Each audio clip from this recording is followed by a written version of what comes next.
नुबाय बड'लेण्ड साबटेट बयखौबो बरायबाय गिबिनि साबटेट दङ चिराङाव थाव सिखाव खालामग्रा हानजानि मोनसे दोनथुमग्रा जायगा बोखांदों। चिरां पुलिस आरो एसपि थालिगाव थानानि असि बिथांमोननि दैदेननाय पुलिस हानजाया मोनसे स्रोद संदाननानै थाव सिखाव खालामग्रा हानजानि मोनसे गोमोर जायगाखौ बोखांनो हादों। 30 नं माहारियारि राजा लामानि सेराव थानाय चिरां जिल्ला आरो बङाइगाव जिल्ला सिमनानि खारिजा थालिगाव हालामाव आयेन बेरेखा थाव फालांगि खालामग्रा थावनिखौ बोखांनो हादों।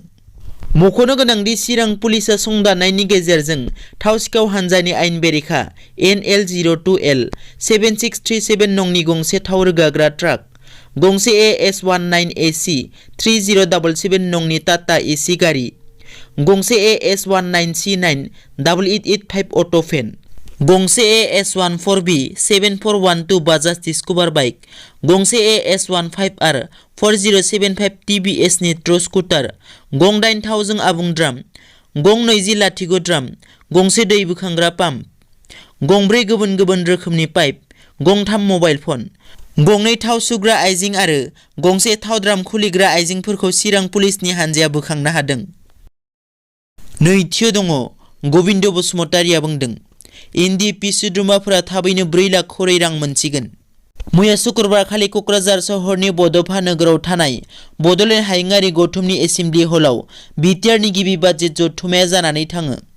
बे जथुम्मायाव बाहागो लानाय BTR नि लेङाइ गाहाय खुंगिरि गबिन्द बसुमतारिया खौरांगिरिनि सिगाङाव बुङो दि बारग' NDFB सोद्रोमाफोरा सरकारनि अनसुंथाइखौ थाबैनो मोनगोन आरो जोबथेसालियाव जोबना दोनजानाय माखासे बारग' NDFB सोद्रोमाफोरखौबो उदां खालामनो थाखाय सावरायनायजों लोगोसे बिजिरसालियाव फिन जर'खा बिजिरनायनि गेजेरजों हगारनाय जागोन होनना बुंथियो।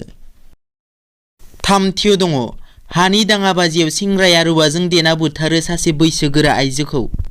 करिमगन्ज जिल्लानि बाजारि सरायाव गिख्रंथाव बुथारनायनि जाथाय।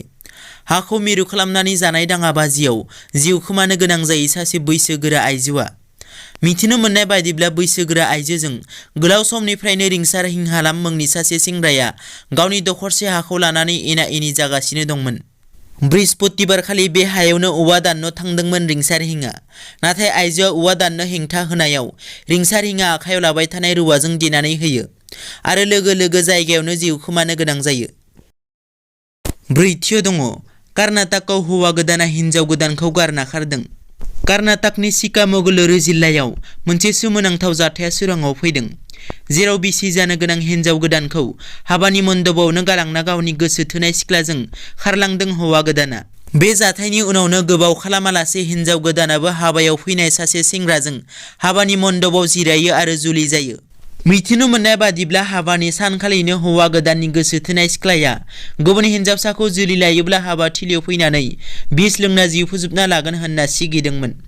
बेखौ गिनानै हौवा गोदाना हाबानि मन्दपनिफ्राय सिखारना गोसो थोनाय सिख्लाजों खारलाङो। दिनैनि रादाबा एसेनोसै। नोंथांमोना जुदि आंनि चेनेलखौ दासिमबो साबस्क्राइब खालामाखै, अन्नानै साबस्क्राइब खालाम। गोजोन्थों।